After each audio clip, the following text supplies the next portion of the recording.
It's human instinct to think we can explain everything, but the book of Job shows us just how unhelpful and damaging that assumption can be. Hi, my name is Pete, and in 2024, I'm reading the whole Bible in its original languages, Hebrew, Aramaic, and Greek. I'm using a reading plan that I wrote myself, which is available in an ebook I've released for free. One of the passages I've read today was Job chapter 5.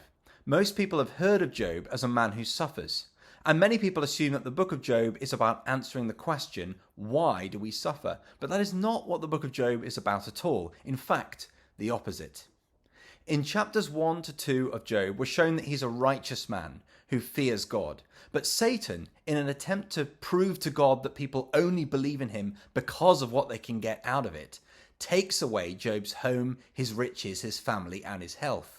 Job is left sitting in the filth with nothing but a sharp stone to scrape his itching sores when three friends come to be with him.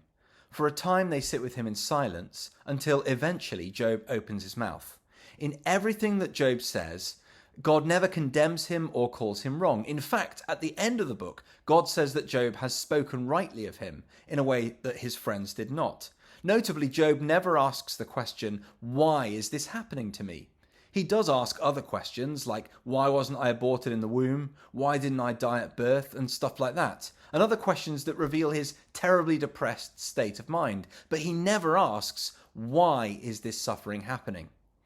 The people who introduce the whole concept of why suffering happens are Job's three friends. They work with an assumption that the world is essentially just and fair. If people are faithful, they will be blessed. If they are unfaithful, they will be cursed.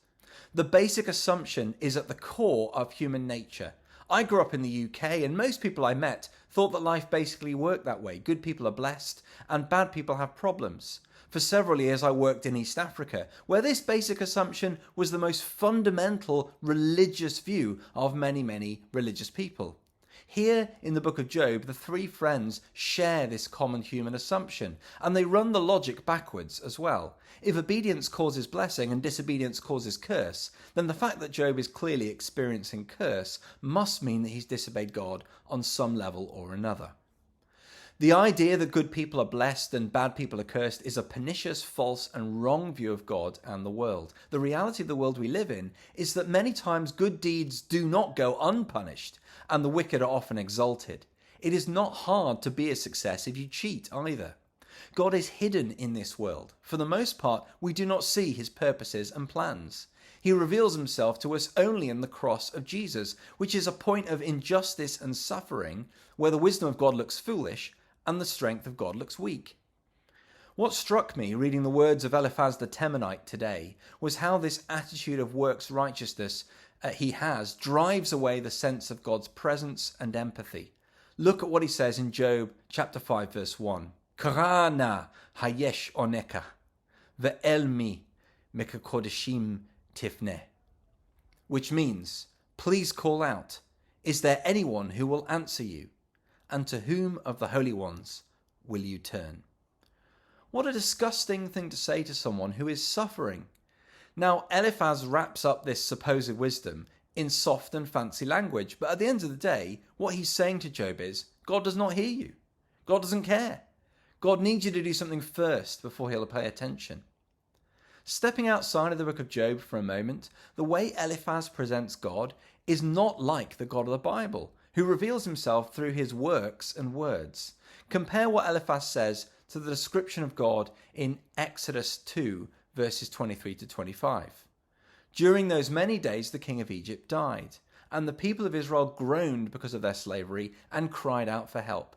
Their cry for rescue from slavery came up to God, and God heard their groaning, and God remembered his covenant with Abraham, with Isaac, and with Jacob. God saw the people of Israel, and God knew. Please call out, Eliphaz said. Is there anyone who will answer? To whom will you turn? Their cry came up to God, Exodus says.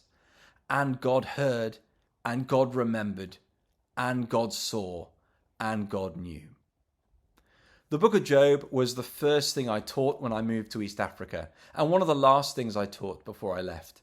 In 2022, I had the privilege of visiting a refugee camp in Tanzania, where I also taught and preached from the book of Job. and it was a hugely well received and encouraging book for them to hear. The Bible is incredible literature and life-changing if you take the time to read it.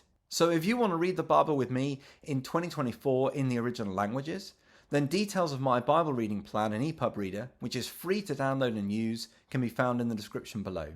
And if you liked the video, please like the video. And if you want to get video updates of my whole Bible read through in the original languages in 2024, hit subscribe and turn on notifications. Thanks for watching.